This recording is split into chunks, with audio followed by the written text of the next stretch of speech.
Yeah. We had a number of interesting things, including two Democrats fighting with each other because of redistricting, but also some consequences for anybody who voted for impeachment who was a Republican. Well, isn't that right? It's hard to not look at last night's results through the Trump prism once again. I know this has been a bit of a trend over the course of primary season, and that remains the case. Last night, 3 Republican House members who voted to impeach Donald Trump were on the ballot. 2 of them in Washington state have yet to be called. But to your point, in Michigan, not a good result for Peter Meijer, freshman congressman. He lost to John Gibbs, the Trump-picked candidate who was actually propped up by Democrats. You know, we've seen this a couple of times. Democrats investing in ads to help him, at least indirectly, because they believe he might be easier to beat in the general. The 2 incumbents you mentioned, both of whom appear on this broadcast from time to time, was a very bitter contest between 2 former allies. Haley Stevens won the race against Andy Levin. That's the result of a redrawn map and a loss of 1 seat for Democrats, David. And she had a little help from the outside, didn't she?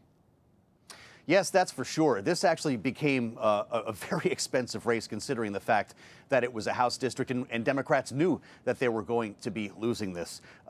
Some public interest groups poured an enormous amount of money into that contest. Arizona is really worth looking at. I don't know if you've had a chance to dig through these results either, David, but this was definitely a good night for Trump in Arizona.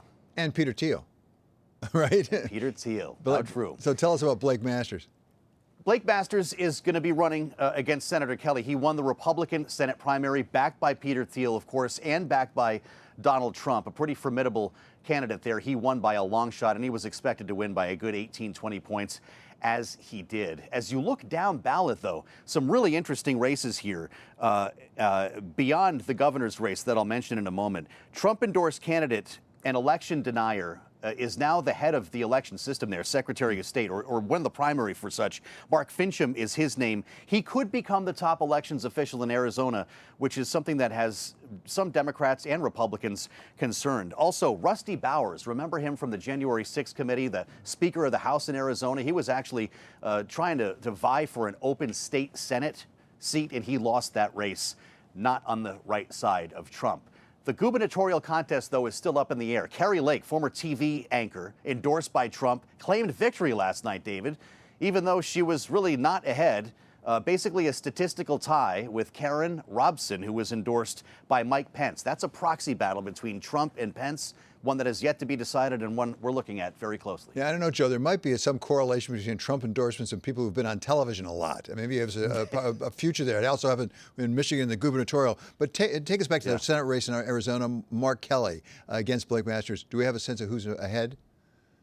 Well, listen, it's difficult to tell and kind of trust polling right now. Mark Kelly is considered to be severely endangered, though, as a Democrat. That is a seat that Republicans are vying for and think they can pick up. That's going to be one of the races that helps to decide the balance of power in the Senate. Missouri was also in play last night. Did you hear about the Erics? David, did you hear Eric won? Yeah, and also got endorsed by Donald Trump, right? We're just not sure which Eric. That's right. Eric Greitens, the former governor who actually left that seat early and was accused of sexual harassment. You might know him from the rhino hunting ad that he put together, where he's walking down the street with an assault-style weapon looking for rhinos.